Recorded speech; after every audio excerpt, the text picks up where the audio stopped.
Good afternoon. Good afternoon, everybody.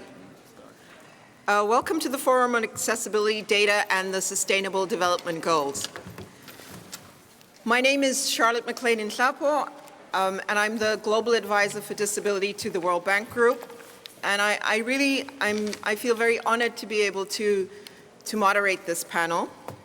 And I know that, a panel on a Friday afternoon after such huge amounts of information can be rather taxing. But I can assure you that this is going to be a brilliant panel, and it'll be a panel that you will be talking about for many years to come. So I think it's important just to set a bit of context and to start off by saying that the SDGs, the Sustainable Development Goals, are a universal call to action.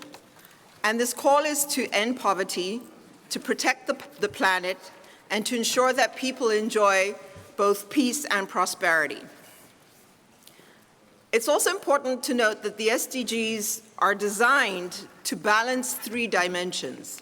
The first dimension is sustainable development. The second dimension is the economic and social dimension, and the third dimension is the environmental dimension. We know that in order to achieve these goals, we'll have to have partnerships. We'll have to have partnerships with government, with the private sector, with civil society, with disabled people's organizations, with academia, and so on. But we also know that it will require unprecedented amounts of data to achieve these goals. The data will be necessary for monitoring, the implementation of the goals, but very importantly, the data is also useful and essential for any kind of planning around the financing for implementation. It is therefore imperative that we have good quality data, and I hope the panelists will talk a bit about the importance of good quality data. Because if we want to make sure that we leave nobody behind, we need to be able to have good quality data that actually drills down and gives us a good sense of who is where and what they experience or what they don't experience. We know that better data can lead to better decision making. We know that better data can lead to accountability and transparency. We also know that better data can be attributed to improving the lives of people. And so data has a very fundamental role to play in development. So I think the question for me is, well, for many of us, is why is this then so important for our community? And I think the answer is pretty straightforward. Disability is firmly ensconced in the SDGs, which is a really incredible thing. However, what we need to make sure is that we have the data to support it, to ensure that the planning, the financing, the implementation addresses and reflects the needs of persons with disabilities. We know that the SDGs also specifically recognize the critical importance of disaggregated data. And disaggregated data in terms of disability, but disaggregated data in terms of gender as well as age.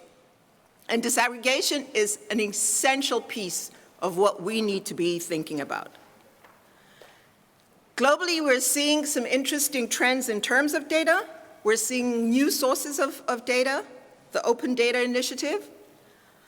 We're also looking at how we can better collect more robust and quality data at local level, sub-local level, national level, regional level, and of course, global. And that importantly, this data be disaggregated by disability. Because if we want to take advantage of the new opportunities presented by the data revolution, we need to be on track. So the question then is, how do we join this revolution, this data revolution? How do we join this revolution to achieve the SDGs and ensure that persons with disabilities are reflected and addressed in their implementation? I could not think of a better panel to help us think this through. They will share with us approaches, global, national, regional, and sublocal that they have championed to disaggregate data on the basis of disability. So let's hear it from my distinguished panel, and we really want this session to be as engaging as possible, so please ask questions, and let's make it exciting. So my first speaker is to my left, and Amélie will lead off. Amélie's with the ESSO Foundation, and she will talk about measuring the implementation of the UN CRPD, some of the challenges, and outlook. I've asked each speaker to speak for no more than 9 minutes. Please, can you speak relatively slowly, because the sign language interpreters need enough time to relay based on the various sign languages that they're translating into. So over to you, Amélie. Thank you very much, Charlotte, for introducing me and for chairing this session. So I'm very much excited that we are all here together today. So I believe this is a wonderful opportunity for all of us to discuss the importance of data and also to learn from each other, and also what Zero Project is about in other areas, but also in the area of data. We depend on partnership and your cooperation. So this is a great opportunity to also bring the importance of data to a broader audience. So I would quickly like to introduce you to so it's a different part of the Zero Project. During the past 2 days, you have heard a lot about the Zero Project, but this part we haven't talked much about yet. So this is my great pleasure to bring to you the social indicators of the Zero Project. So what we do is measuring the implementation of the UN CRPD in order to showcase the situation, the status quo. So how we do this is according to different articles of the convention. We compose questionnaires every year, and covering topics such as accessibility, employment, education, independent living, political participation, ICT, and data. So we ask experts who we send out those questionnaires to measure or to give us an insight about the situation in their respective country to the best of their knowledge. And also not only answering yes, no, or yes, but what is really something special and great is they get the opportunity for commenting their answers. So this gives us a great understanding why the situation is not as good or why it's wonderful, because they also share good examples. So we distribute our questionnaire to umbrella organizations with the request to forward to their global partners. So at this point, thank you very much for everyone who helped us to reach out to many people. And so what we do not plan to do with our data is shaming any country or saying this country is not doing well, but it's showing how the situation is. And since we ask the experts to share their good examples, I believe this is a great hands-on research, because there is also something to be used. So this is only quickly to show you this year's, how this year we reached out to 126 experts in 105 countries, and how it's developing. So we are getting more and more. But what is most important is that the research we do, it's basically for the community. It's for all of you. So what we really want and wish is that our research is being used and further researched. You can find it in the report, but also we will offer the open source on the website to further, you can use it to your own needs. So this is something, and also I would like later to discuss, because this is important for the Zero Project to know what is needed, because this is what we wish to do. So I'm looking forward to discussing later into more detail. So how do we measure? So as I said before, it's like a traffic light system. We have the yes is the 1. We calculate the indicator 1 in the color green, and yellow and red. And according to these color spectrums ranging from very green over to yellow to very red, we then indicate, like on this map, where I show the 7 questions which were related to data in broadest sense. So all the 7 questions covering the data in our survey. So you can see it's rather orangey red there, meaning data availability globally is quite scarce.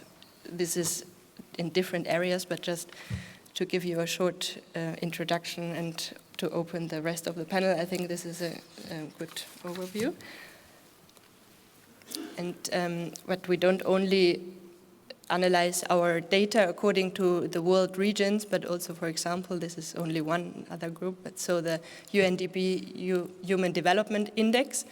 And I just took out this slide because I think it's interesting, one of our results. So to show you that the topics which are most correlating with the Human Development Index is data, employment, independent living, and transportation.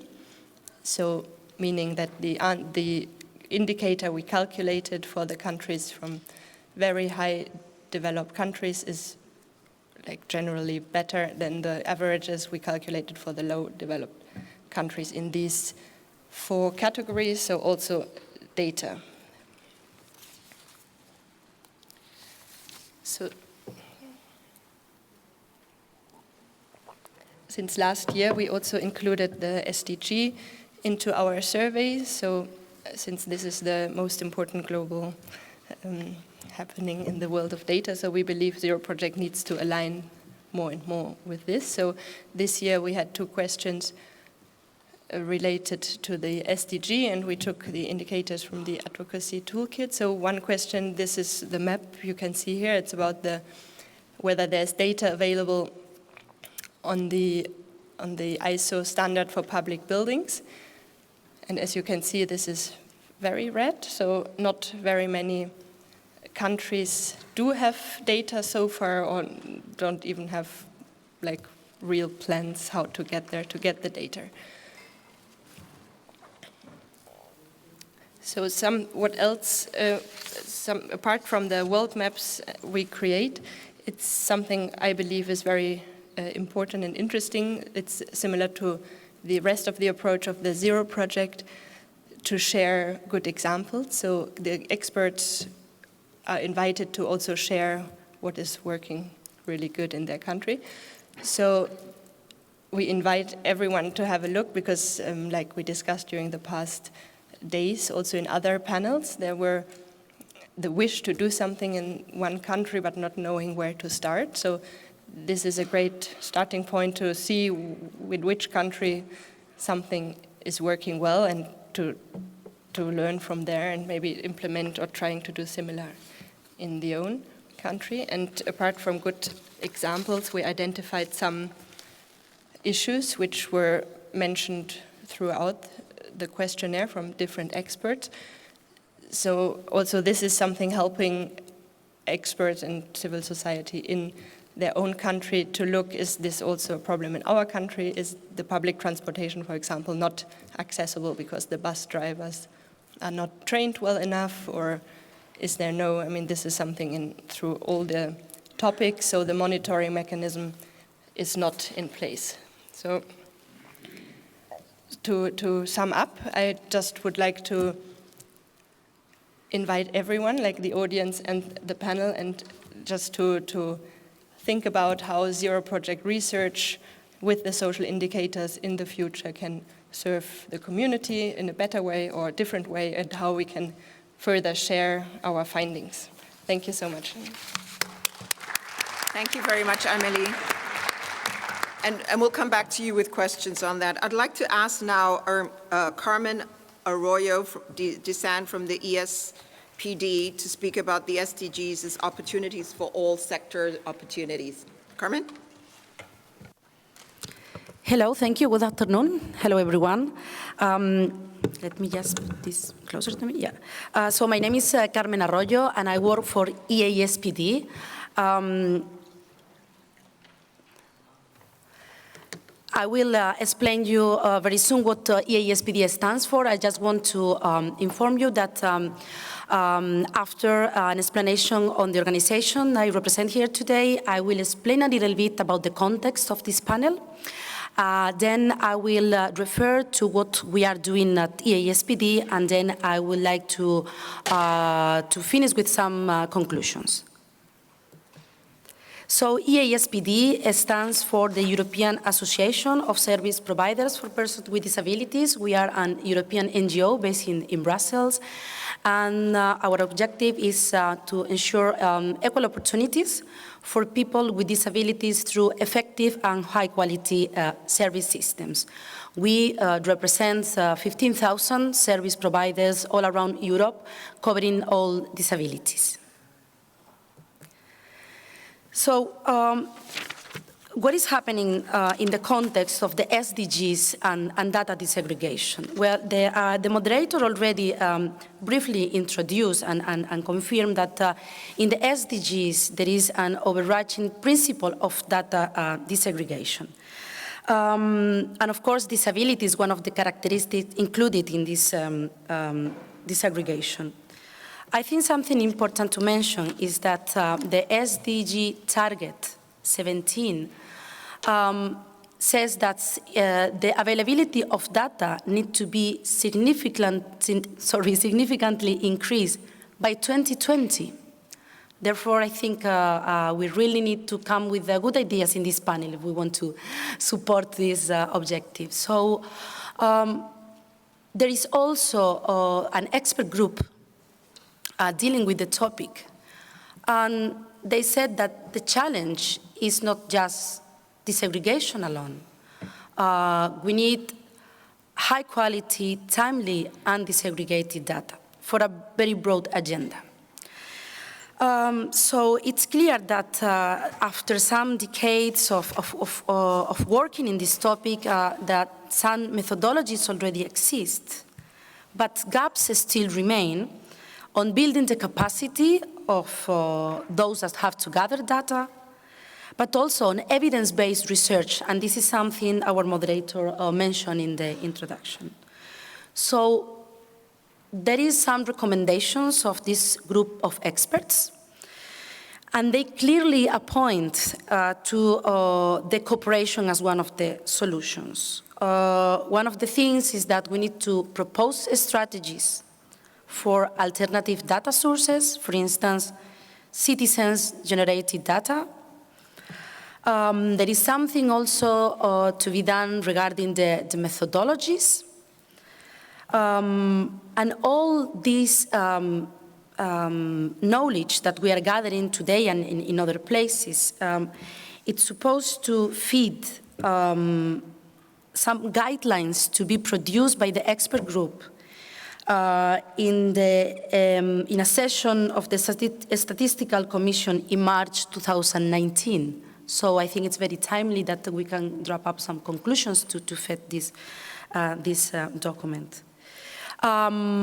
Before explaining what is the role of EASPD, I would like to mention that last month, Mrs. Catalina de Bandas Aguilar, United Nations Special Rapporteur on the Rights of Persons with Disabilities, called for to ensure that there is already some methodologies being developed by the Washington Group on Disability Statistics. That is a strong methodological approach that can be used to disaggregate data on, for the SDGs on disabilities. And the Washington Group says also very recently that disaggregating SDGs is feasible, that in order to unlock the full potential of the disaggregation, more technical assistance is required to support national statistical offices, but also, and very interesting for today's discussion, we need a long-term and coordinated strategy across all international partners. So they mentioned about building a complementary role, and now I would like to explain to you what can be perhaps the role of EASPD in this context. So at EASPD, we mainstream SDGs in our work. We essentially do some lobby advocacy works at European Union level. Also, cooperation is absolutely embedded in our strategy, and for the next strategy, the current strategy, sorry, we have clearly set an objective of cooperation with academic and non-academic research. So we have something that is called EASPD Research Agenda, which is essentially a kind of pathway for us, where we want to make sure that we cooperate with demand-driven research. For us, it's very important. We need to measure the outcomes of and quality of the disability services, and we will do so by building networks. So just some example of current research activities we are doing. We are doing some country profiles on how is the situation of our sector. Of course, I refer to European Union countries. We are also doing some research on comparing the costs of community living and institutionalized care, on inclusive education. And then we have two specific projects on cooperation on data and research. A network focused on developing services on the Western Balkans together with researchers, and a platform that puts together service providers, local authorities, service users, and the academia to work together developing more inclusive communities. So Eureco is the name of this platform, and essentially we created Eureco because we saw that Article 9 of the Convention talks about accessibility of facilities and services, and we have the Agenda for Sustainable Development talking about the importance of local communities. So we saw that there is a potential to build a more systematic approach on coordinated and collective European research activities. I mentioned European research activities because we are an European organization, but the platform is also open for cooperation for international partners. We put this platform together with the University of Siegen in Germany. And what we are going to do, and we are doing, is to bring all relevant stakeholders together. We want to match needs, capacities, and resources. We also want to build a frame for multi-stakeholder validation. And this is extremely related to the main objective of the Zero project. We want to identify research needs that can help to uptake innovations into practice. So it's all about bridging the gap between research and practice. So, in terms of having some conclusions, so you can see that data disaggregation, there is a huge potential, but it's also a challenge. We need to establish partnership at all possible levels. And I would like to take the opportunity to invite you to join the Eureco platform so we can perhaps discuss about new sources of data and fine-tuning existing methodologies, how to bring research, the research needs of the community to the experts. And then why not maybe also think about training for those that have to gather data. So if we can support on that, we will be also happy to do it. And that's all. Thank you very much. Thank you, Carmen. So Our next speaker is Francesca Bianchi. Francesca is from G3 ICT, the Global Initiative for Inclusive Technology and Communications Technology. Francesca, you got 9 minutes. Thank you, Charlotte, and thank you very much. So today I would like to speak about a new project, a new research project of G3 ICT, which is called the DARE Index. Thank you. Okay. The DARE Index is actually the Digital Accessibility Rights Evaluation Index. And its objective is really to provide a tool for in-country advocates to benchmark and track the progress made by their countries in implementing digital accessibility policy and programs. And the framework consists in human rights monitoring, which includes country commitments, country capacity to implement, and country actual implementation and outcomes.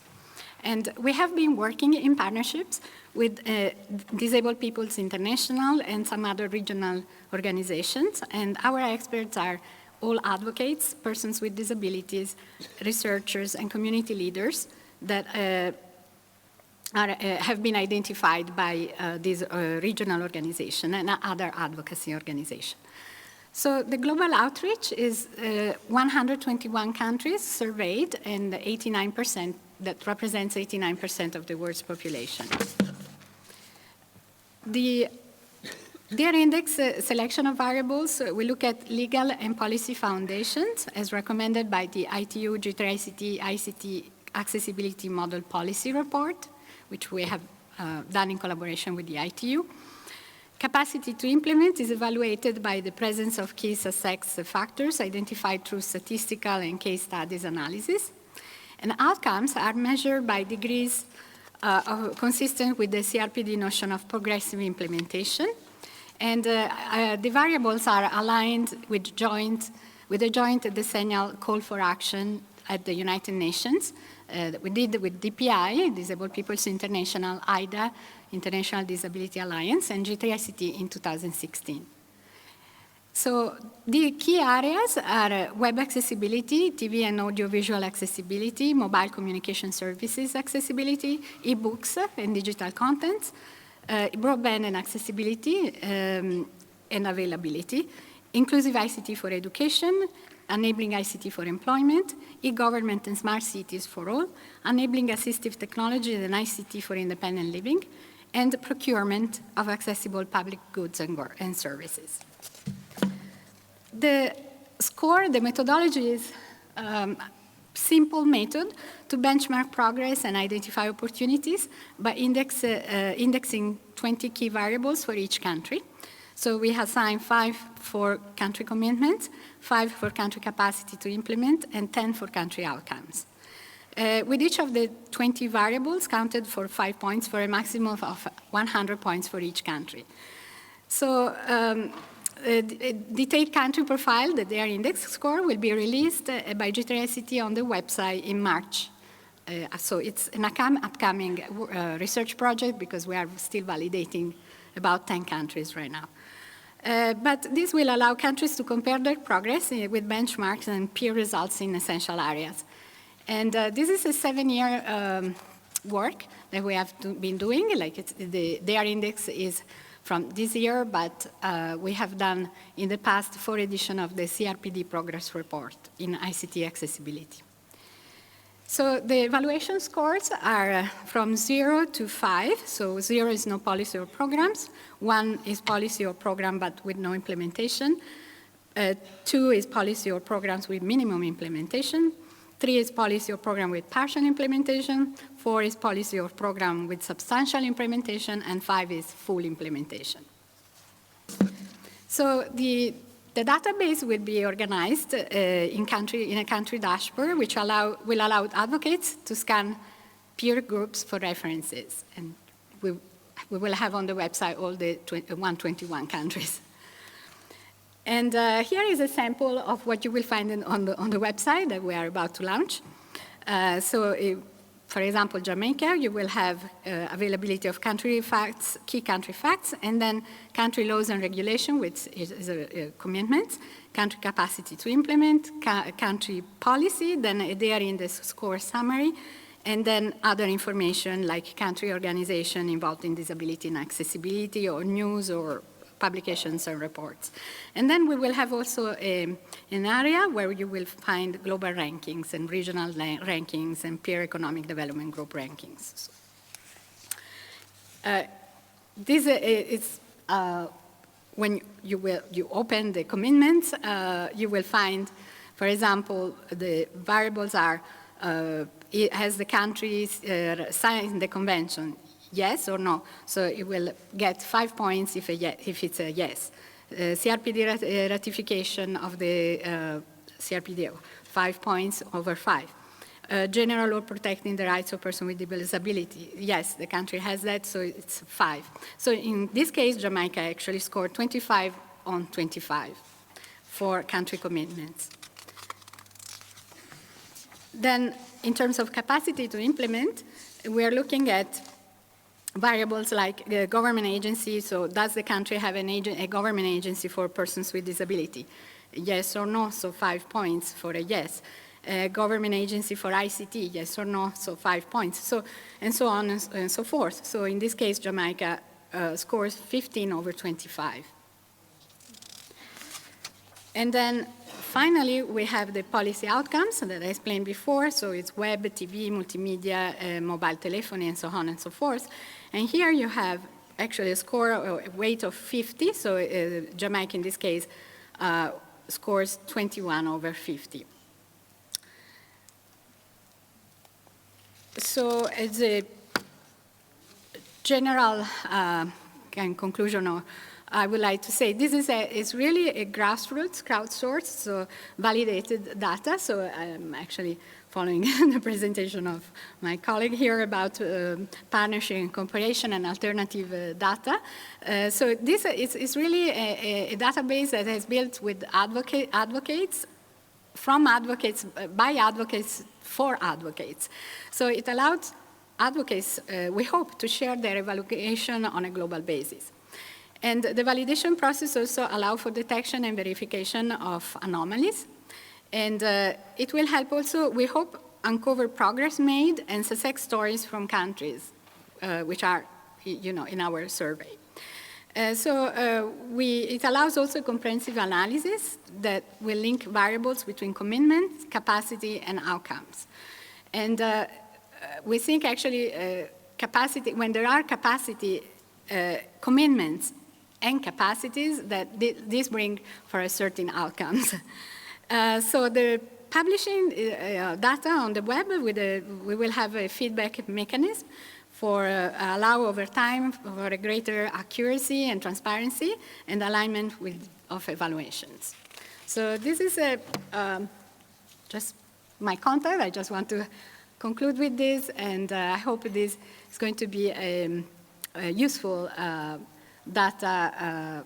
database and for monitoring the implementation of ICT accessibility. Thank you.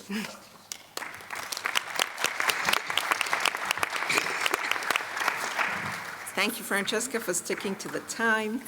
The next speaker is Paula Hearn from Canada, from the Disability Rights Promotion International.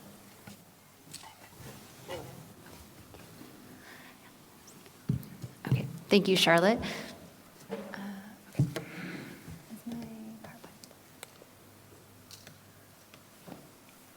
I can't see if this is working. Oh, sorry.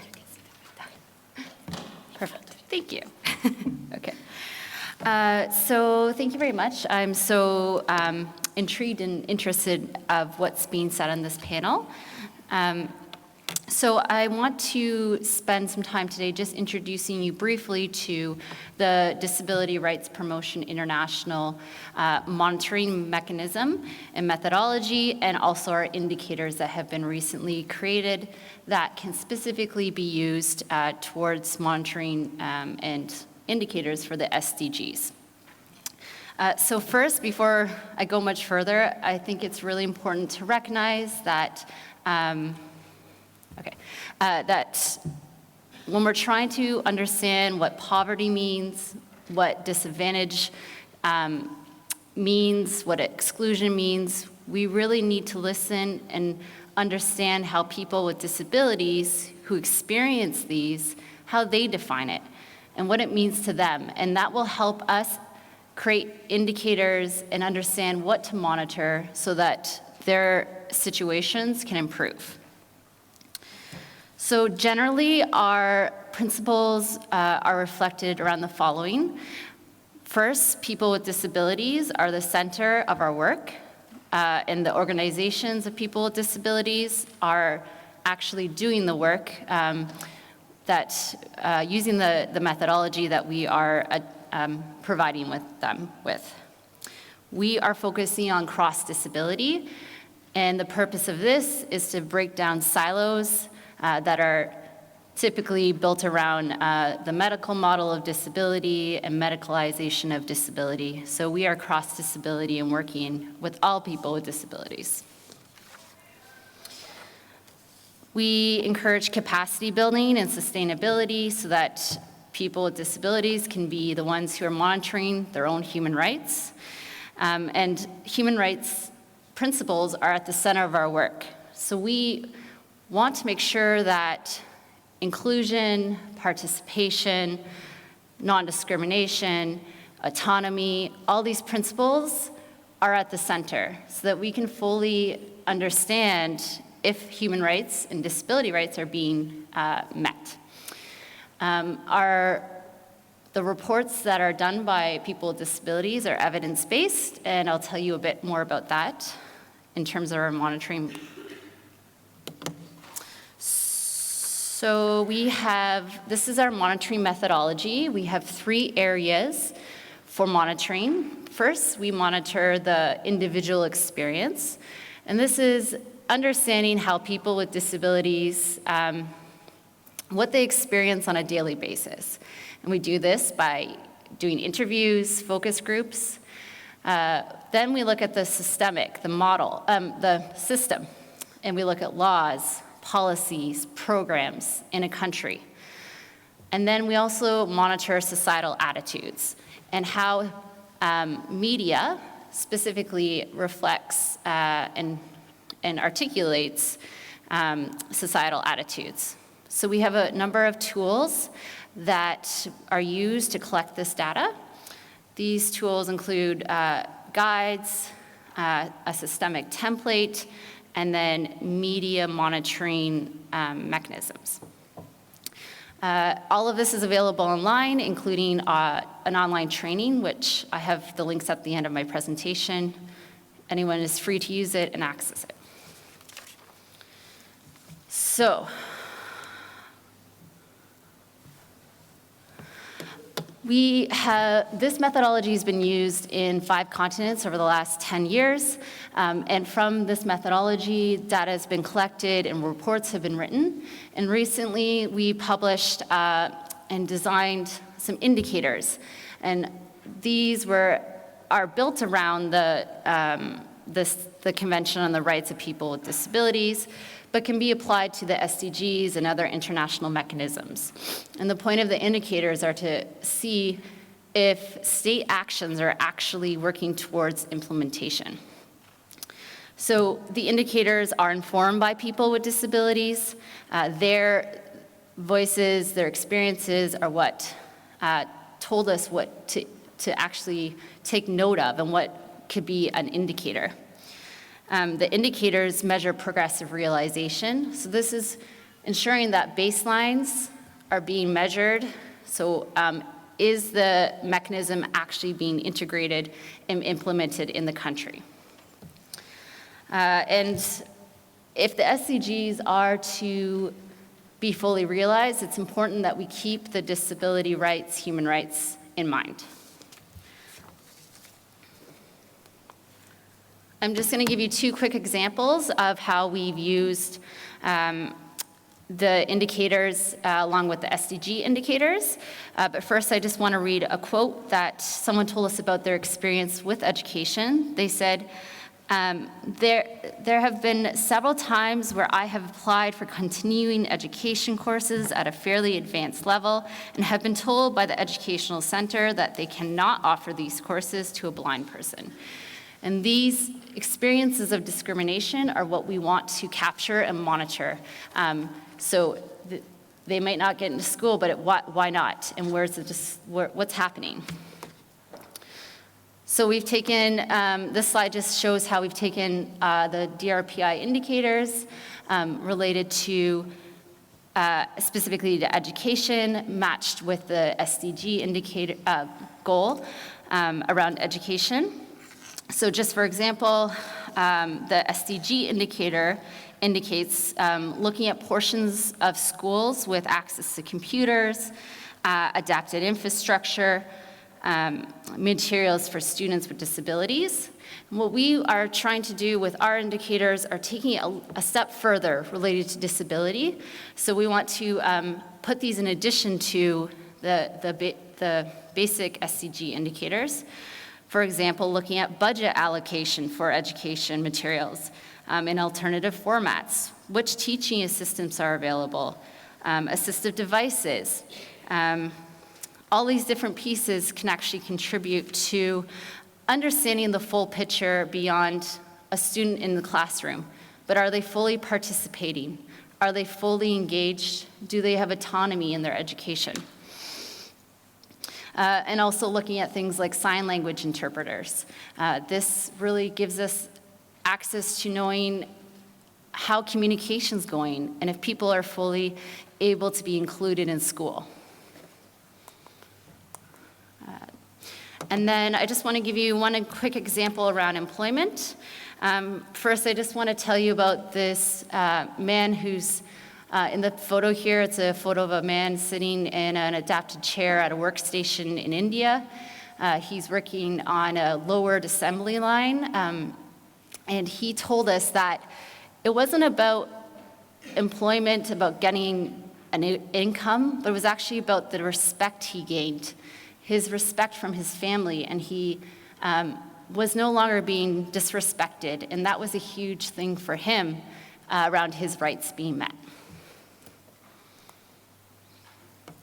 And again, this just illustrates how we've taken the article of the CRPD with our indicators, Article 27, and matched it alongside Goal 8 of around decent work, and looking at levels of the indicator for the SDGs. 8.8.2 looks at the level of national compliance with labor around the ILO textual sources. And then we also just want to look closer at what legislation around discrimination exists, and what mechanisms are in place for actually submitting items around discrimination and what's being resolved. So these are just examples. If you want to know any more information, please visit our website or feel free to contact me. You can find a copy of our indicators on our website. Thank you.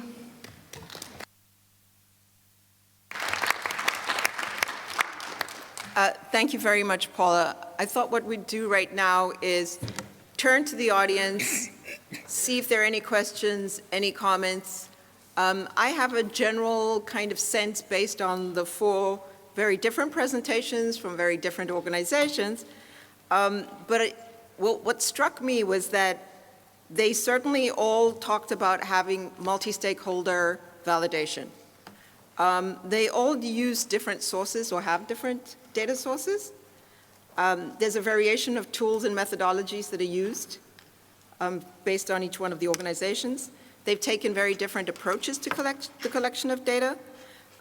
They've focused on different sectors. You've got some focusing on ICT, policy, education, employment, work.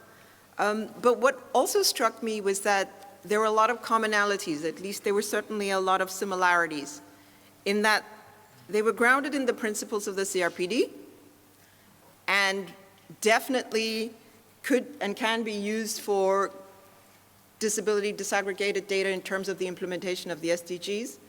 And then I think really importantly, each and every one of the speakers talked about how their tools and their data sources are shareable. So thank you very much all for an excellent set of questions, presentations, and I'd like to open up for comments, questions, and any thoughts.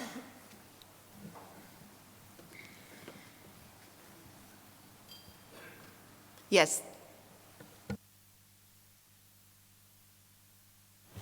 Hi, Charlotte. My name is Mukhtar Shibani, past president of GATE.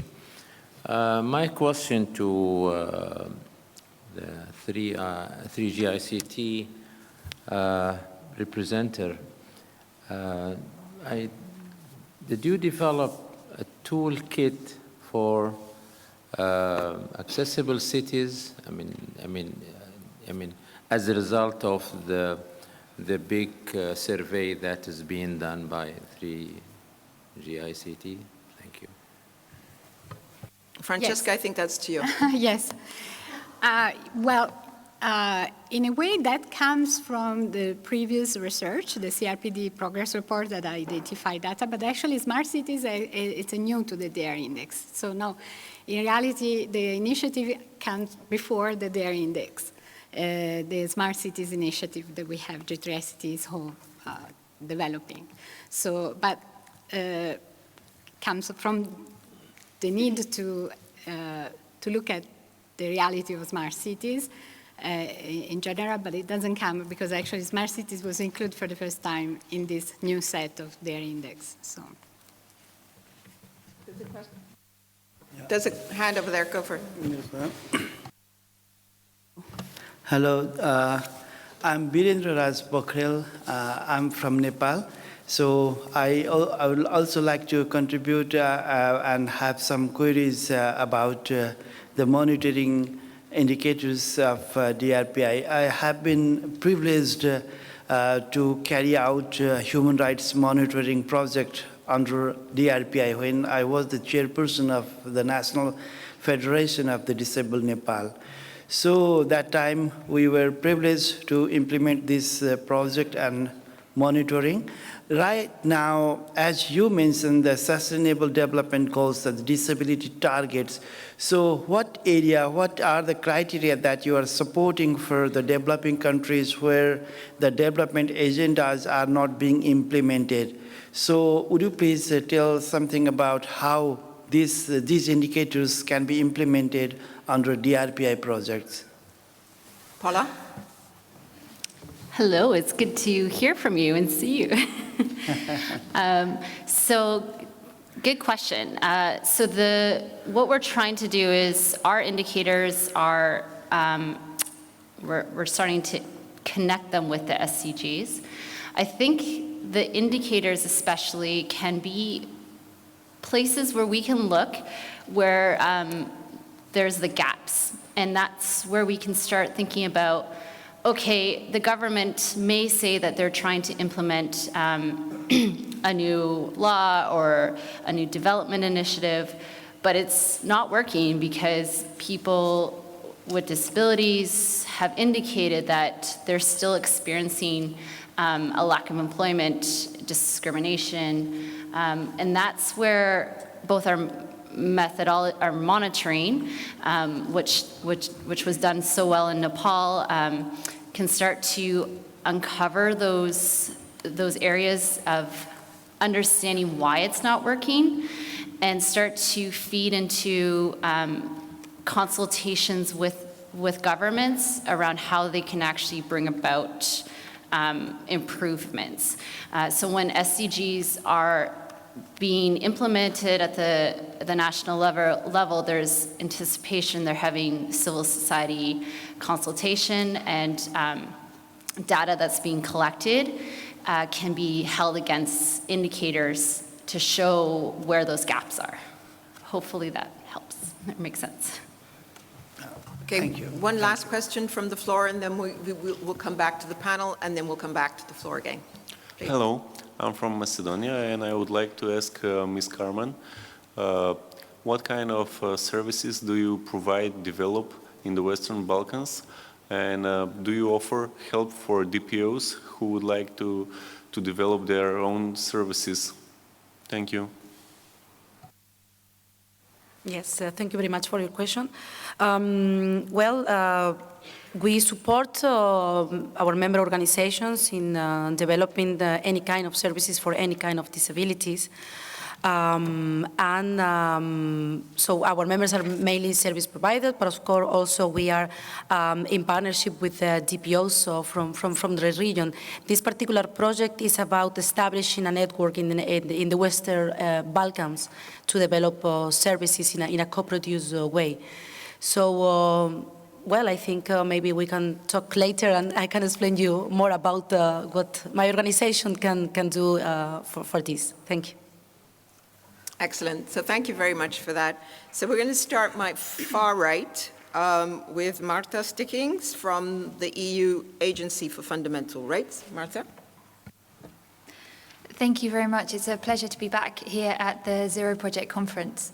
As you said, my name is Martha Stickings and I work for the Fundamental Rights Agency. We're an EU agency based here in Vienna with a mandate to collect and analyze data and provide evidence-based advice on human rights issues to the EU institutions and to EU member states. I wanted to start my presentation by going a bit back to some of the sort of first principles. So when we're setting the foundations for data collection, what should those foundations be? And then thinking about data, of course, data can mean many different things to many different people, but what exactly is the type of data that we really need if we're going to be able to measure implementation both of the CRPD and of the SDGs? And then thirdly, I'm going to talk a bit about indicators as a way to use data to assess implementation. And throughout all of this, I'll focus specifically on accessibility as the theme of this year's conference, but I hope that what I have to say will also be relevant across the broader set of rights set out in the CRPD and the goals explained in the SDGs. So if we're thinking about collecting data, then there's some sort of really preliminary elements that we need to go through before we embark on the data collection itself. And we need to do that groundwork if we're going to be able to do the monitoring effectively. So what we found is really important is to have common understandings of the key concepts that we want to measure. Because a lot of the time, actually what we see is that these concepts can mean very different things to different people. So, for example, if we're talking about accessibility, what do we mean by accessibility? What do we understand by reasonable accommodation? What does discrimination mean? And what areas of life are we looking at? It's also then helpful to try to break down the core components of what it is that we're trying to measure and trying to collect data on. So, for example, if we think about Article 9, what is it of the CRPD on accessibility? What does it actually mean for law and policy? What would it look like to implement Article 9 in practice? And on the flip side, what is counter to Article 9? What would be against the implementation of this article? And of course, this is particularly important for an issue such as accessibility because it really stretches across the achievement of the whole convention and of the SDGs. It's firmly embedded in all of the articles of the CRPD, from employment to political participation and independent living. And of course, it's also implicit in the achievement of the SDGs. So then secondly, thinking about, well, what type of data do we actually need? If we're going to be credible, then any monitoring or assessment activities need to be based on reliable, timely, and relevant data. And it should really allow for the measurement of trends over time. But if we break this down a bit more, we can see that what we're also talking about is data in its widest sense. So we're not just talking about statistics, for example, but we're also talking about the analysis of law and policy, of qualitative research from interviews, from focus groups, and of personal testimonies of people's lived experiences. And together, these different perspectives can contribute to building up a really holistic overview of the situation, which is ultimately what we want to achieve. But of course, we also need to think about the inclusiveness of the data that we collect. And it's imperative that any data be inclusive of all types of impairment, but also of different severities of impairment, so up to people with complex and multiple needs. And of course, we want our data to be based on a CRPD understanding of disability. So we want it not just to be focused on a medical model impairment base, but to really capture the interaction between the impairment and to disabling barriers in the environment. And here, we also want to reflect on the fact that what we need to look at is not just disability-specific research, although of course that has a very important role to play. But we also want to think about how we can ensure that disability is mainstreamed into data collection much more broadly. So if we're looking at the general population or if we're looking at other particular groups within society, and make sure that disability is reflected in that data collection. In our work, the Fundamental Rights Agency has found that indicators can be a really effective way to structure research and data collection, because they can help us to break down different aspects of rights into, for example, commitments, efforts and outcomes using the model for indicators that was developed by the Office of the High Commissioner for Human Rights. And we think that these indicators can be really useful for policymakers because they can help them to see what the status of rights implementation on the ground is. They enable progress to be tracked over time, which should allow for better policy and better assessment of that policy. They can facilitate comparability between countries and more systematically identify good practices. And they can really help to generate political momentum, because even if we don't explicitly talk about naming and shaming governments, of course, everybody wants to look good relative to their peers and to be shown as making progress. And I want to close by giving two examples of some different types of indicators that we at the Fundamental Rights Agency have developed and applied. So firstly is an example of a statistical indicator. And this was developed using data from the EU Survey on Income and Living Conditions, which covers the 28 member states of the European Union. And we analysed from a disability perspective data on access of persons with disabilities to some of the most commonly available services and facilities, including grocery shopping, banking, postal services, primary healthcare, and transport services. And the results showed that on average, persons with disabilities in the EU are more likely than other persons to have difficulty in accessing these general services. At the EU level, 43% of persons with disabilities say they have difficulty in using at least one of these services, compared with 33% of persons without disabilities. And of course, this 10% percentage point difference signals that there's a lot of work to do in ensuring that these services really are accessible on an equal basis with others. And when we break it down, we see that accessing public transport services is particularly difficult. And that's very significant because, of course, public transport is really the gateway to being able to access a range of other services. A second example is looking at more sort of law and policy aspects. So we looked at whether there are legal accessibility standards for polling stations in the EU member states. And here we can see that in 12 member states, so in almost half, there are those accessibility standards in place for all polling stations.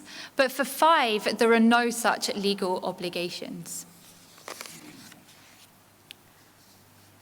And then lastly, wanted to show an example which really captures one of the big challenges that we face when trying to develop indicators.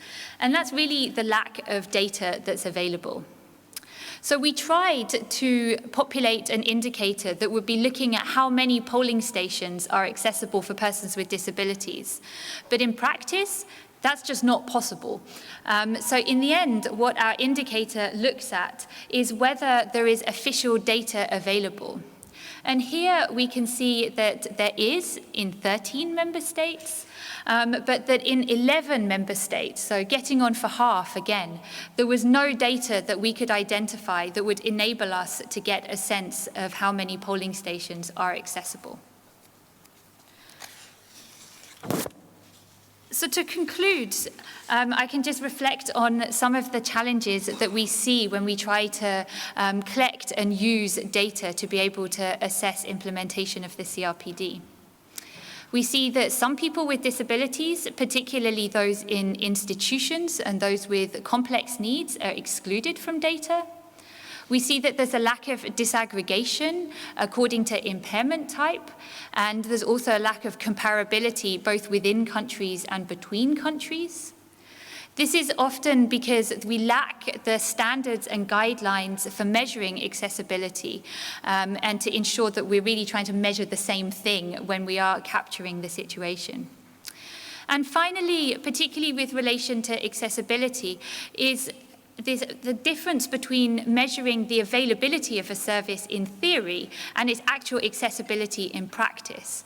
And again, this comes back to making sure that we have the data available to really be able to measure what it is that we need to measure. Thank you.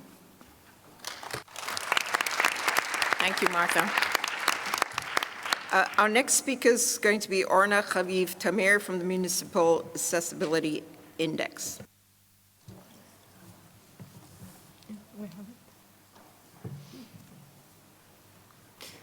Good afternoon for the brave of you that are still here.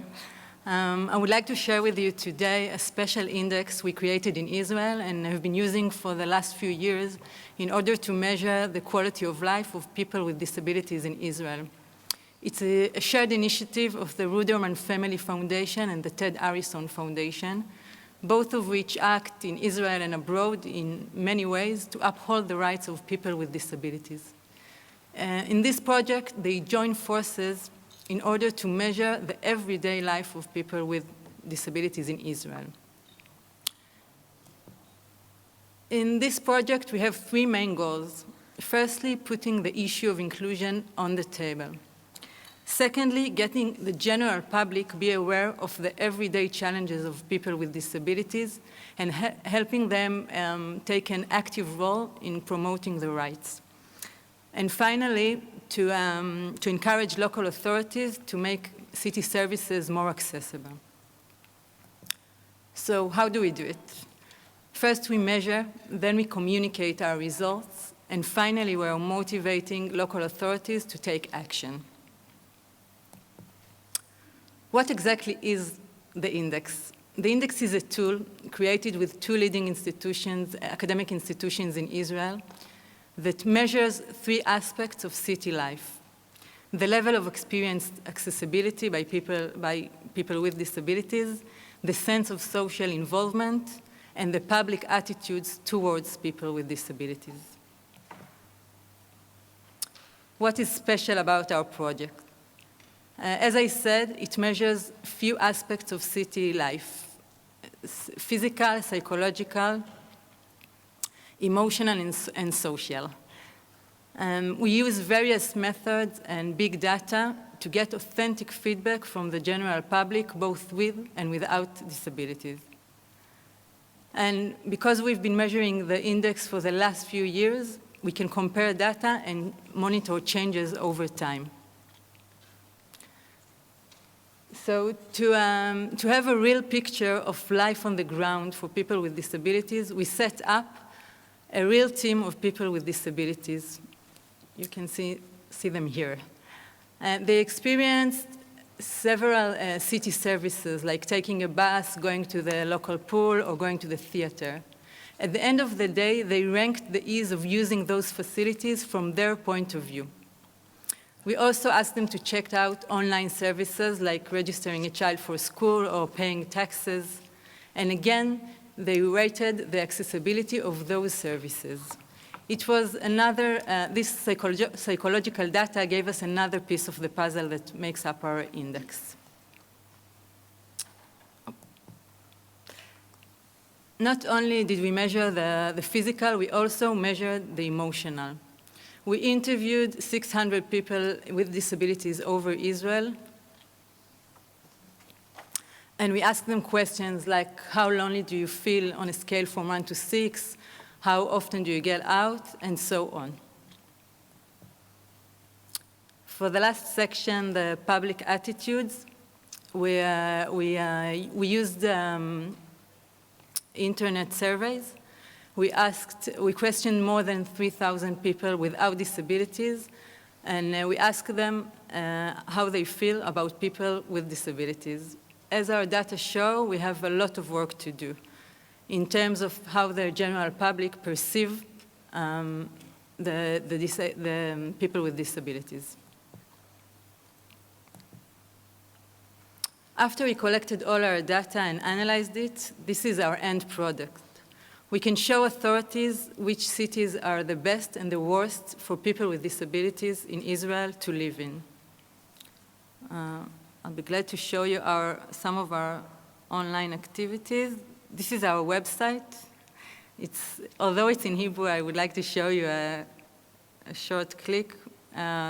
Those are the cities that we measured. If you click on Jerusalem, yeah, this is Jerusalem. For example, you can see all the aspects measured.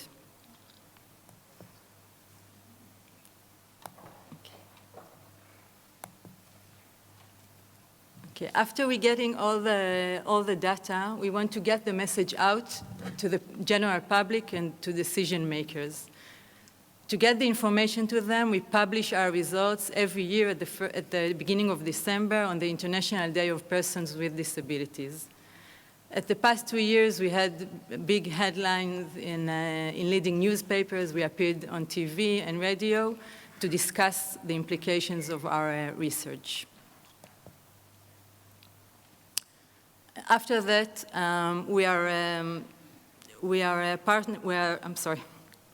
we are meeting with key players in the disability field, form a think tank, and brainstorm ways of applying our recommendations. Here we are in the Israeli parliament submitting our index last year. To sum up, I would like to show you a short clip that is a part of our campaign that summarizes our main message. 6 a.m. Wake up, out of bed, brush my teeth, shoes on, out for a jog, at the pool, stepping in, 20 laps and I'm out.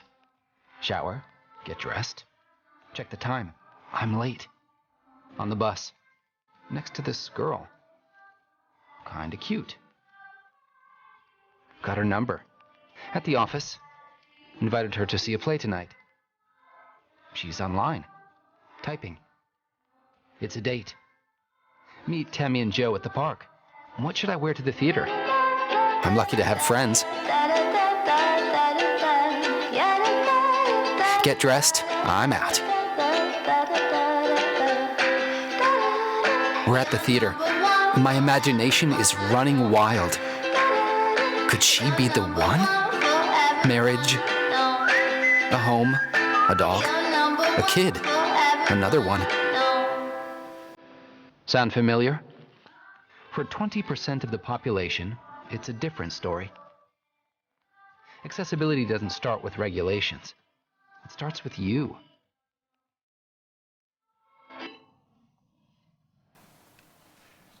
Okay, so looking to the future, we hope to expand our activities throughout Israel, to get authorities to do more based on our results, to choose a main theme every year to our research, and to partner up with the Ministry of Justice in Israel to ensure our long-term sustainability. Thank you. I hope that has given you some insight of the work we are doing on behalf of the Ruderman Family Foundation and the Ted Harrison Foundation.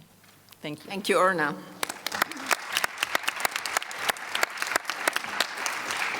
So our next speaker is Christian Schubert from the NPO Institute. Christian. Thank you for being invited here. I just wait for the slides. No, I'm going to ask you, how well are you today? How satisfied are you with your life?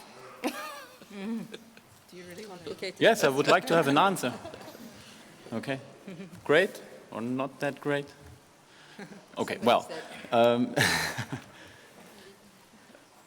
there are quite a lot of people who aren't asked these questions in national statistics. We just heard from Martha, EU Silk. It's a big statistical program throughout 28 European member states of the European Union. And there, people with intellectual disabilities are excluded. There aren't questions that are in a plain language, and they are not asked these kind of questions. There are also people with elderly people, people with disabilities living in nursing homes or in some kind of other institutional settings, and they are also not asked. This means there is a bias. We have a big bias in our statistics, in our data, in the national statistics. And this means if politicians and the media and all of us draw on this kind of information out of this data, we don't get the right picture because a group of people is missing. And that's about the project we are doing here in Vienna, at the Vienna University of Economics and Business, together with the Statistik Austria, it's the national statistic company, and another institution that is focusing on elderly people, and the Caritas, and is funded by an Austrian ministry program and the Essel Foundation as well. To sum up, it's a scientific pilot project called One Voice for Everybody, Possibilities and Limits of Accessible Surveys in Social Statistics, and aims to reduce barriers for people with learning difficulties or intellectual disabilities in surveys. The main objectives are to reduce the barriers for these people, for this group of people, using plain language for accessible surveys in social statistics, and investigating possibilities and limitations of institutional residents with intellectual disabilities or learning disabilities. How to get there, how to ask them, what do you need to ask them, and what do you need to know about the setting, and uncovering difficulties and issues of people with intellectual disabilities. There is, like, the project is in work. I cannot present you the results. I can just give you an overview what we are doing. There are several steps, and one step is the involvement of the stakeholders and self-advocates. Of course, it is in participation. It is a participative approach. The compilation of a questionnaire in plain language. There are several questions that exist in national statistics, and we try to put them in plain language to reformulate them and then test them with people in the group and in different settings.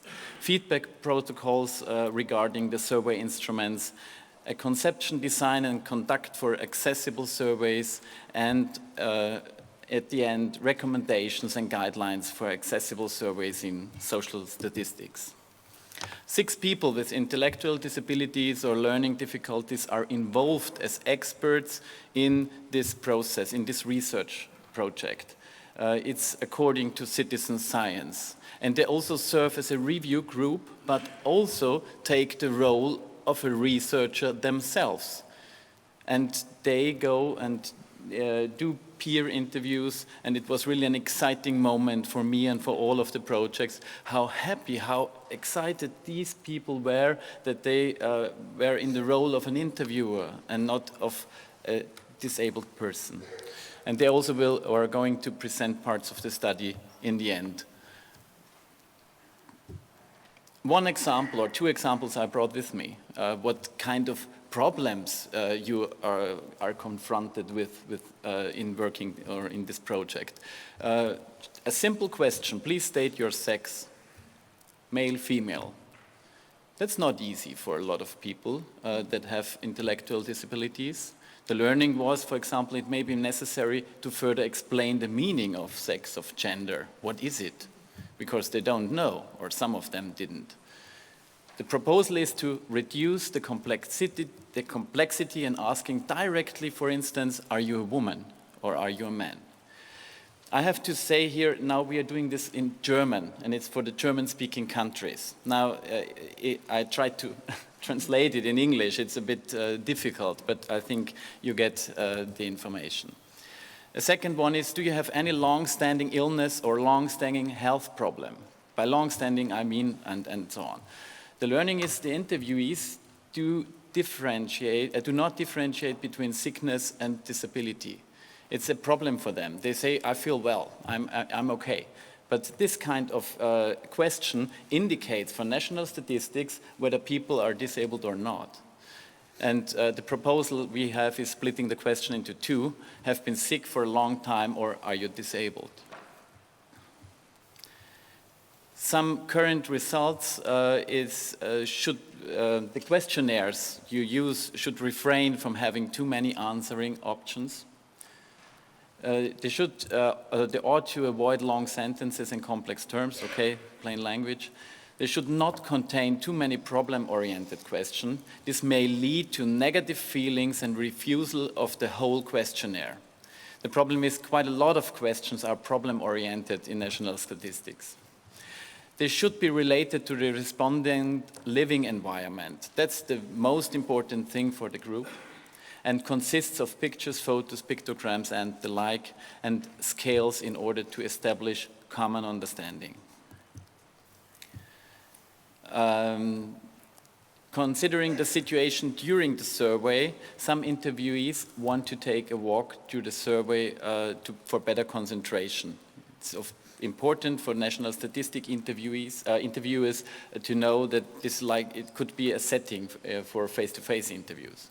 It's important to plan a break when using long questionnaires.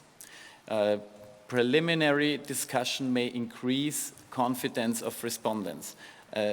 Atmosphere of trust and confidence is very, very important for this group of people to give the information to the interviewer. And the necessity of developing a certain level of trust in advance of the survey is also relevant.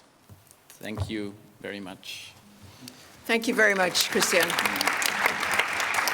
And that's an excellent segue to our next speaker, Sue Swenson, and Sue's from Inclusion International. Sue. Thanks. I decided to call my presentation The Fog of Data because I am an advocate who, in Minnesota, when I was an advocate for my son with disabilities, I carried a sign at the state capitol that said, "I demand better data." And I am so far the only family advocate I have ever met who made such a demand of government. Accessible data are not accessible to all persons. When I worked in the Obama administration, we had a requirement to make our Department of Education data available in machine-readable, comma-delimited files. These were meant to be accessible to blind statisticians who would look at them and figure it out. Obviously, these files were not available, were not accessible to non-statisticians, public policy experts, families, people with intellectual disabilities, busy people, people unfamiliar with the topic, policymakers, smart people, persons with cognitive disabilities caused by their being extremely busy or multitasking on a regular basis. None of our data were accessible to these people. This is what our data looked like when we sent it to the White House. This is a table, for those of you who can't see it, showing multiple cells full of numbers with little tiny, weensy, insy-beatsy indicators of what was in each row and each column. When we sent these data to the White House, typically our report garnered about 1,000 hits per year. 1,000 people looked at our data and tried to figure out what the hell is it saying. That's what I mean by the fog of data. I discovered that in the United States we have a federal disability geographic committee, or I'm sorry, a federal data committee that says that all of the data that we share between agencies should be shared on GIS. So I started to look into what the data we had in the Department of Education was and learned that we had, this is a map of the United States showing student enrollment per school building across the United States. Once I realized that we had this map,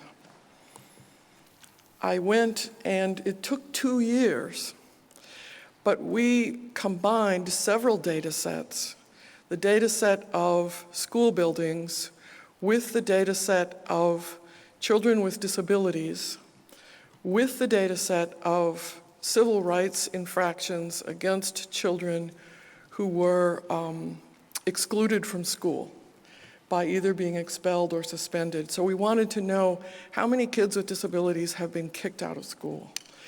And this map allowed our policymakers and citizens, it was interactive when we put it up. It allowed you to go in and click on your school district. You could hover over it and see what its basic requirement was. This map shows 19,000 school districts in the United States with different colors by the percentage of children with disabilities who were kicked out of school. And you could go and look at each school district, which is the decision-making entity, and make your decision. We had 4 million hits on this map in the first week. And then the New York Times published it. I have no idea how many hits we had on the map after that happened. What I'm trying to say is when you make data visible to persons, whether they have disabilities or not, in a way that they understand it, the data become useful to them. What I'm worried about with data sets in the US and across the world is that they are carefully collected, perfectly organized, and totally useless. I want to remind you that the Universal Declaration says in cultural rights, we have a right to information. And I think we would like it better if we could push these data out to users in public policy situations, to family advocates, to persons who have disabilities, so that they can understand what is the state of the world for them. This is another map of the same kind of structure by 19,000 school districts across the United States, showing the percentage of students with disabilities who received 1 or more out-of-school placements. Again, 4 million hits on these maps. They all came out at the same time. Our geospatial platforms in the United States with the US Federal Geographic Data Committee is extremely weak on disability data. It is typically populated, all of the GIS, all of the maps are populated by physical data about the environment. So water quality, pollution levels, blah, blah, blah. I noticed that the UN also has a global geographic information management requirement, and they are pushing the idea that data that are shared between us should be populated on GIS. What this means is when we collect data, we shouldn't throw away the data point that tells us the geocode of the person who made the report. So if we can say latitude and longitude, if we can say city, if we can say postal code, if we can say county or state or city, then we can map these data. And now we can cross them with many other indicators, both out of our social systems, but also across all of the other SDGs, poverty, water quality, nutrition. What are the crossovers in the world between the nutritional levels of people who have disabilities or intellectual disabilities and what the SDG is saying about no hunger anywhere in the world? These are very interesting questions and very much more useful to policymakers than simply our report of how many people might be hungry. We do need to work on accessibility and ethics for maps. Blind users have a very difficult time reading maps. Benetech in the United States is working on a project called diagramcenter.org to make graphics and maps accessible to blind users without having a reader tell you what's on it. Esri, for example, has developed a tactile map of Switzerland. GPII.net is working both in Europe and in the US on how we can automate what people look at when they look at this stuff. We need to think about the ethics of censors. Obviously, all of these things. When I was in government, I funded a project with GPII.net, which I believe it's the Automatic Personalization Computer Project. Yeah, the government named it. I believe is the first project in the world that is funding an ethics committee to look at artificial intelligence, big data, and automatic personalization, and what does it mean for people with disabilities. My hope is that those data projects will begin to give us data points that can be mapped, not just understood. Barriers remain, lack of universal design. I think you can run through those. Emerging technologies. Do I have time to read the shortest short story in the world? This is from the great Argentinian poet, Borges. This is his shortest short story. It is titled On Exactitude in Science. In that empire, the art of cartography attained such perfection that the map of a single province occupied the entirety of a city, and the map of the empire occupied the entirety of a province. In time, those unconscionable maps no longer satisfied, and the cartographers' guilds struck a map of the empire whose size was that of the empire, and which coincided point for point with it. The following generations, who were not so fond of the study of cartography as their forebears had been, saw that the vast map was useless and not without some pitilessness in it. And so they delivered it up to the inclemencies of sun and winters. In the deserts of the West, still today, there are tattered ruins of that map, inhabited by animals and beggars. In all the land, there is no other relic of the disciplines of geography. We must make sure that our studies and our statistics and our data reports are useful to future generations so they will not wind up in the deserts of the West in tattered remains inhabited by beggars and animals. Thank you for your time.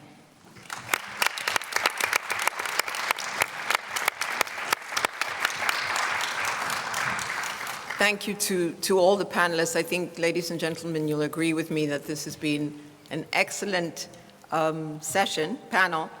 And just a couple of points that kind of emerged from the last set of speakers was the importance of having coherency around the foundational principles on which we collect data. I think that's a very important piece that came out. One of the points raised about the key understanding of data. What do we need to measure? And I would almost ask, why are we measuring? Is a very important question. In many ways, we all collect some form of data in the organizations in which we work, in our day-to-day workings. And I think we often spend too much time talking about the quantity gaps in relation to data, and not so much in terms of the quality gaps. And Martha raised the point around looking at reliable data, timely data, relevant data, looking at trends. And I would argue that, and in addition to that, it's about the appropriate data. And when we think about tools for data collection, how we look at ensuring the correct and appropriate translation of tools so that they're context specific. I think that for me is a very important piece. The other important piece that emerged from the last four panelists was the point that we're not collecting data just for data's sake, and that it's not just about statistics. It's the collection of data so that we can begin to analyze policies and legislation, so we can see if this policy and legislation is actually setting out what it was intended to do. We're collecting data to amplify the lived experience of persons with disabilities. We're collecting data to capture barriers that hinder the full participation of persons with disabilities in society. And we're also collecting data to enable progress to be tracked, whether it's in relation to the CRPD or in relation to the SDGs. And then I think an important point that was raised was that we're also collecting data to facilitate comparisons across countries. So that's really important. And also to look at the efficiencies and effectiveness of public services. And data, can help us understand that. A point was raised about the importance of data being used for understanding the status of the rights of persons with disabilities. So looking at it from a different angle, not just services, but in terms of the enjoyment of rights. And then somebody mentioned the importance of measuring social attitudes, how data can be used to do that. A lot of thinking, some really fascinating points, but I want to open up to you for questions, thoughts, and any ideas you may have, or specific questions to the panel.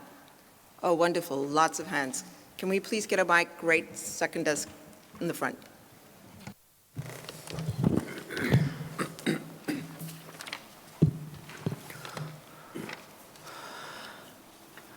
Yes, my name is Henry Mejia.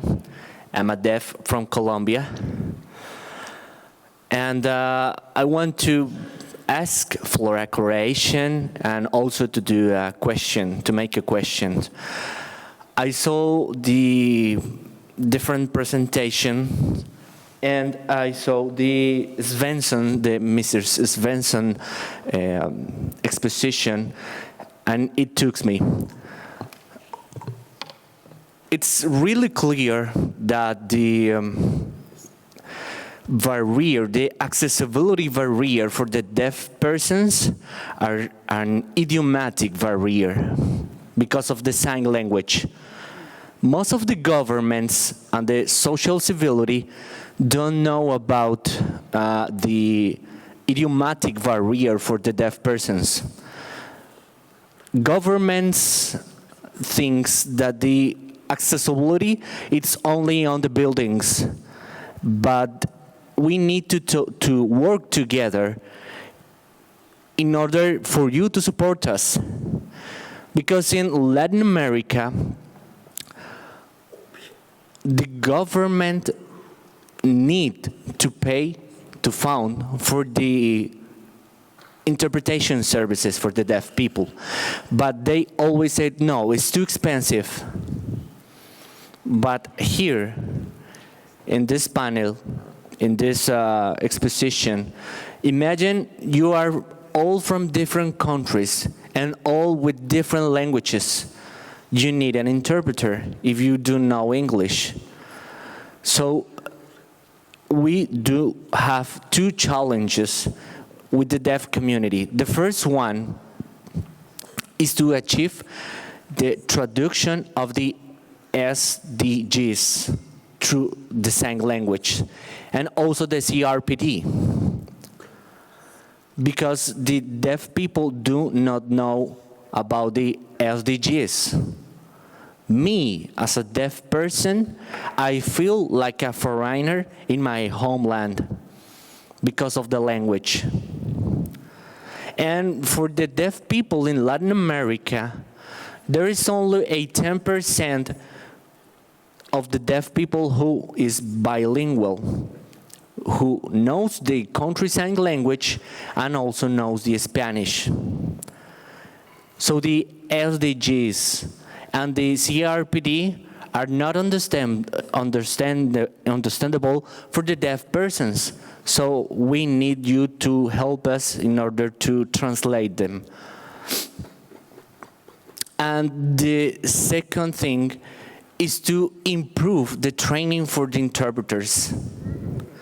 Deaf people in Latin America cannot participate in social events because of the lack of interpreters. The government makes the invitations, but the deaf person cannot attend to the other spaces because of the lack of interpreters. There is an accessibility barrier. Dr. Svensson said, Mr. Svensson said, the fog. And I said, yeah, deaf persons have the fog too. Why?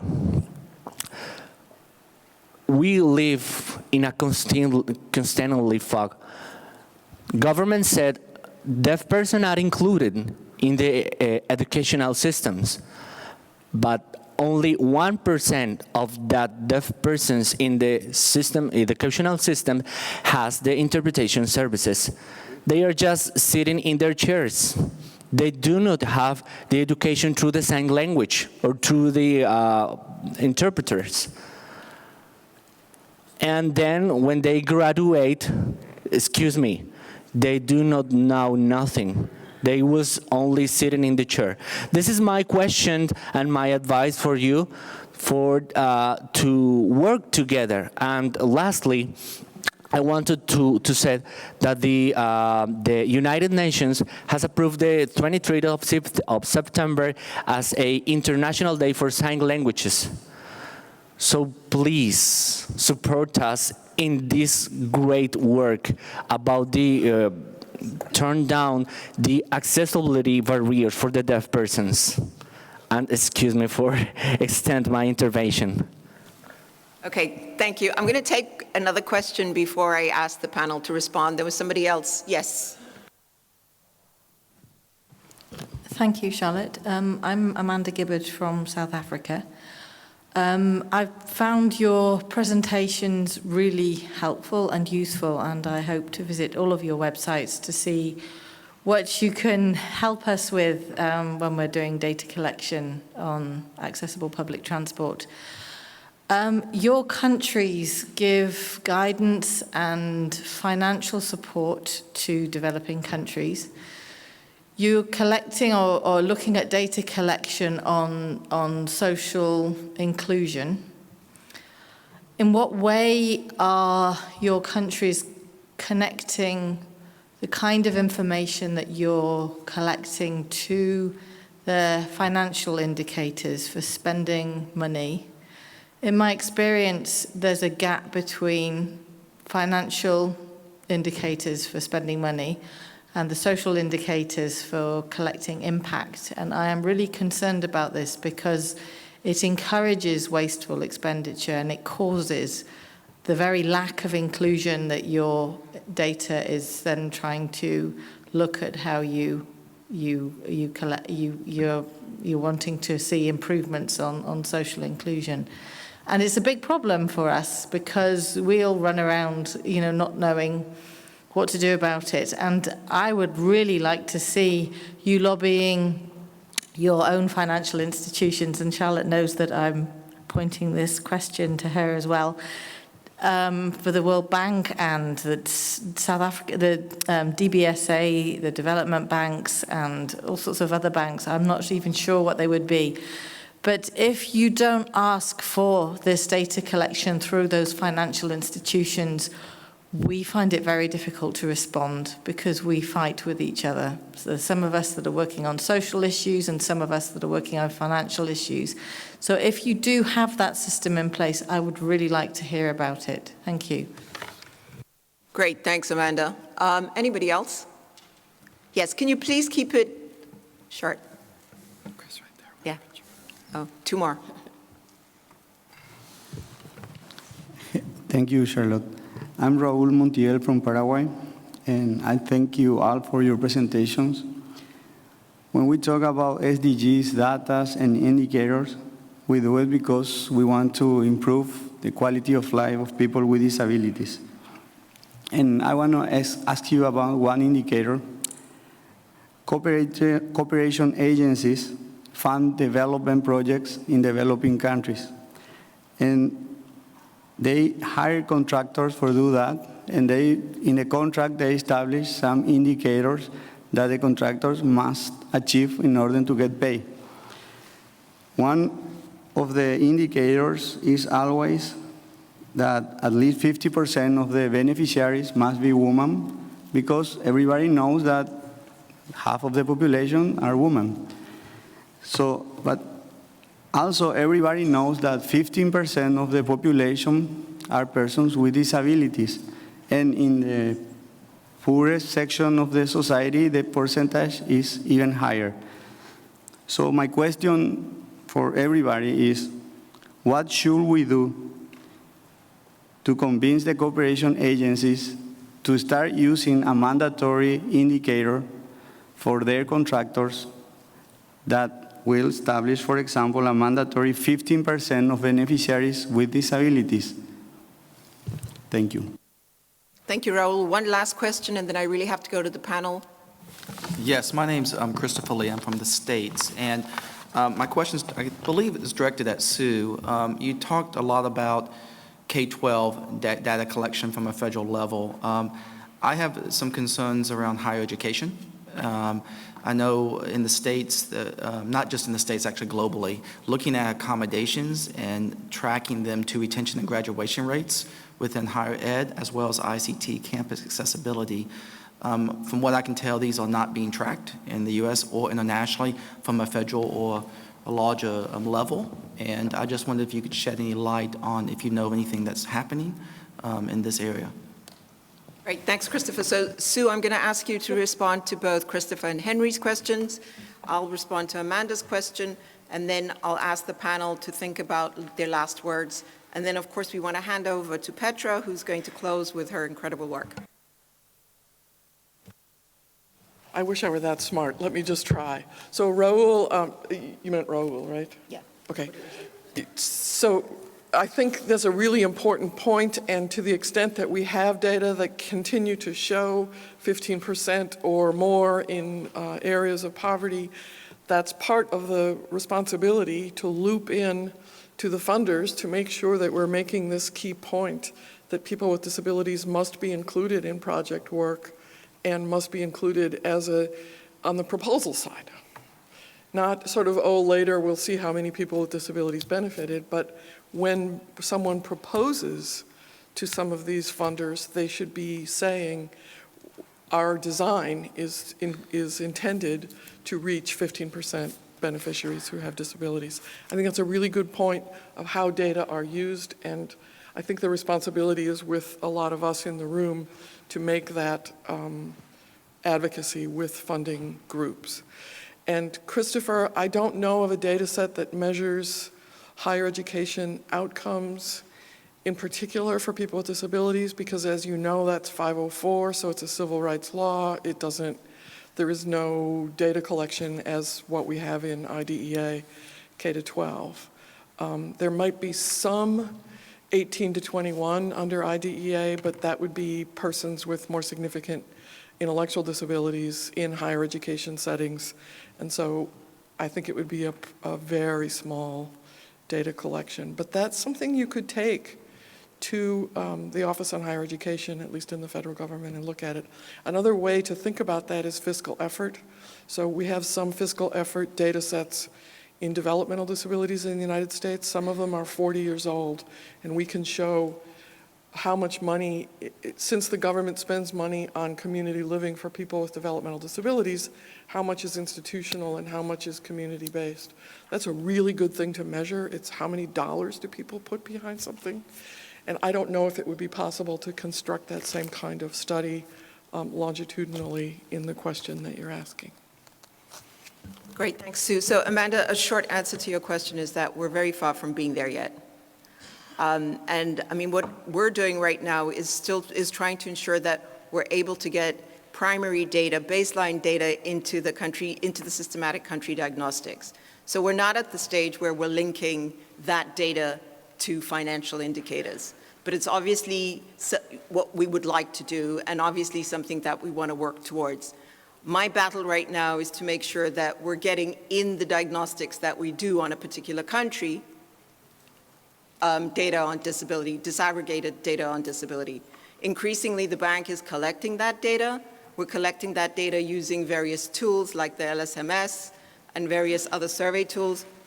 but we're really not there. And it's still, in my view, it's still a long way to go, but it's an important piece and one that I'm mindful of and many of my colleagues. So thank you for raising it, and please keep raising it. So I want to start at the end of the table on my left side and just get a sense from any last minute points that you'd like to raise based on the comments heard and points raised by colleagues. Great, so I'll start. Especially to the comment around sign language, but in general, I think that one of the important things is that if disability-related indicators are not present and included in the national roadmaps of the SDG implementation, then there's no accountability to actually be monitoring and collecting data related to those indicators. And then the second thing is civil society can play such an important role in collecting data that can be complementary to the national data that's being produced by the governments or by other data agencies worldwide that can feed into the voluntary national reviews of the SDGs. And this is important that as governments go forward, that they are working closely with civil society in doing this, and hopefully that happens. So thank you very much for letting me be involved with this panel. Francesca, just a few words, please.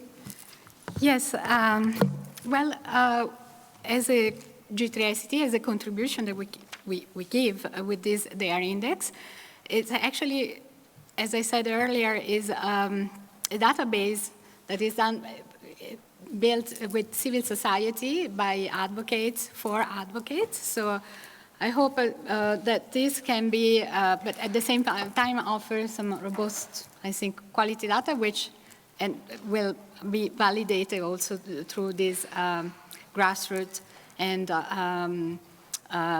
mechanism of feedback.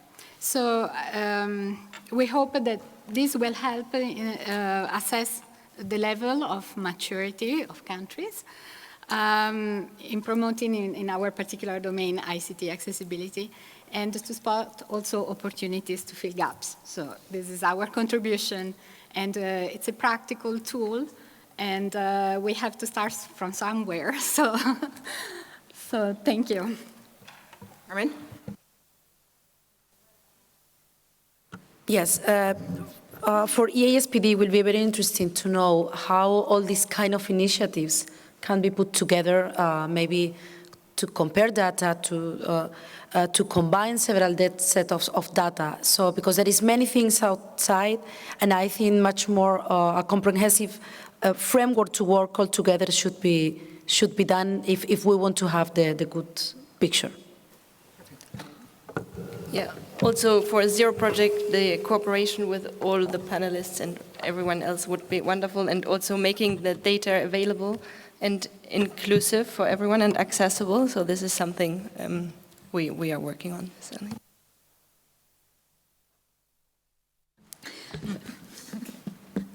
Thanks. Two quick points. Thinking about what it is that we're measuring again.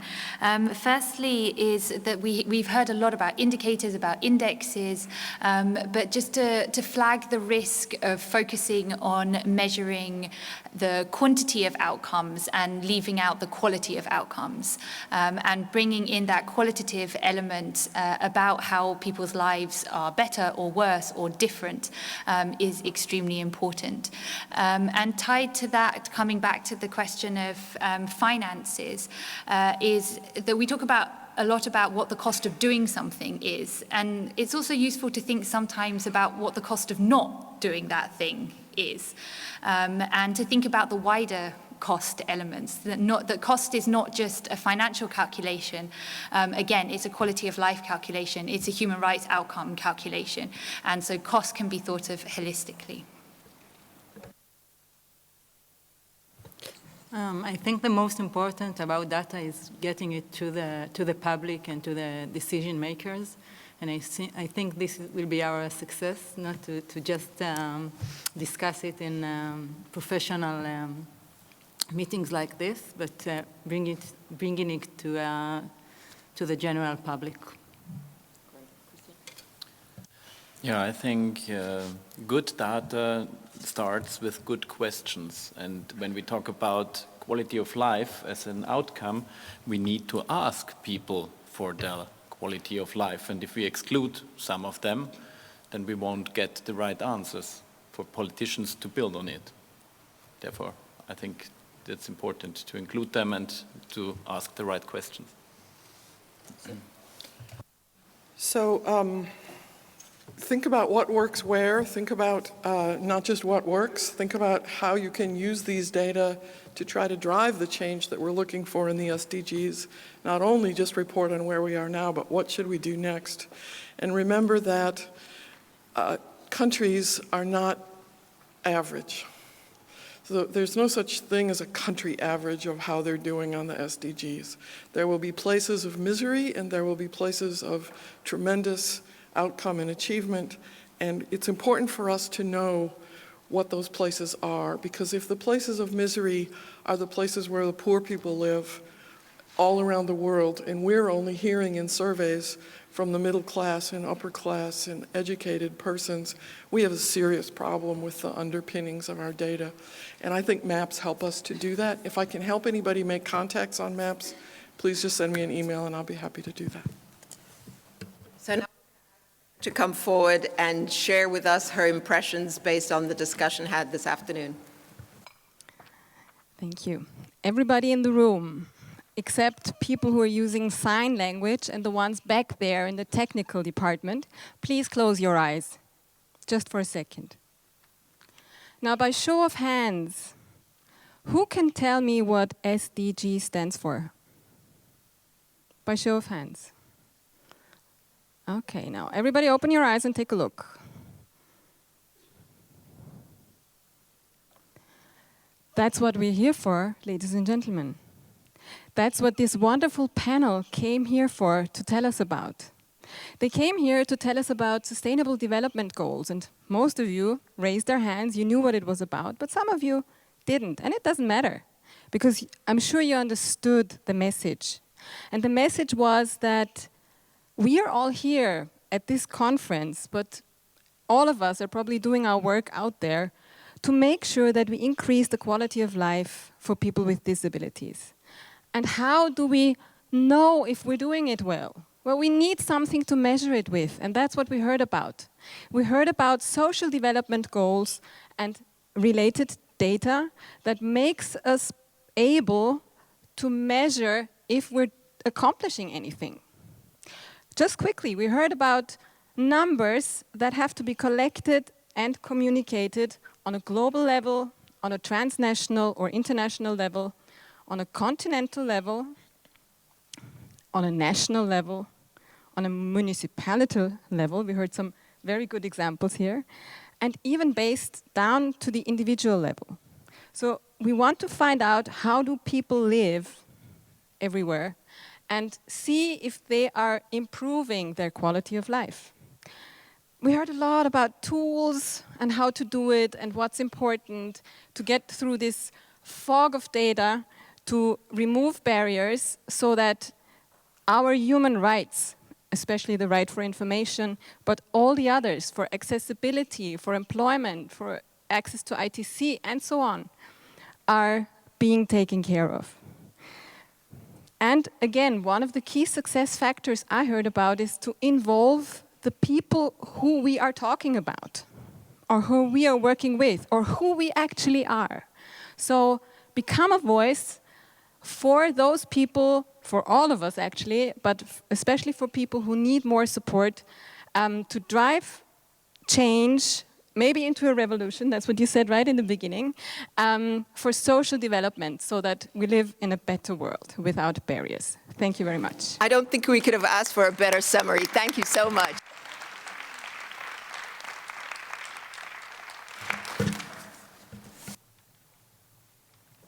Thank you, everybody.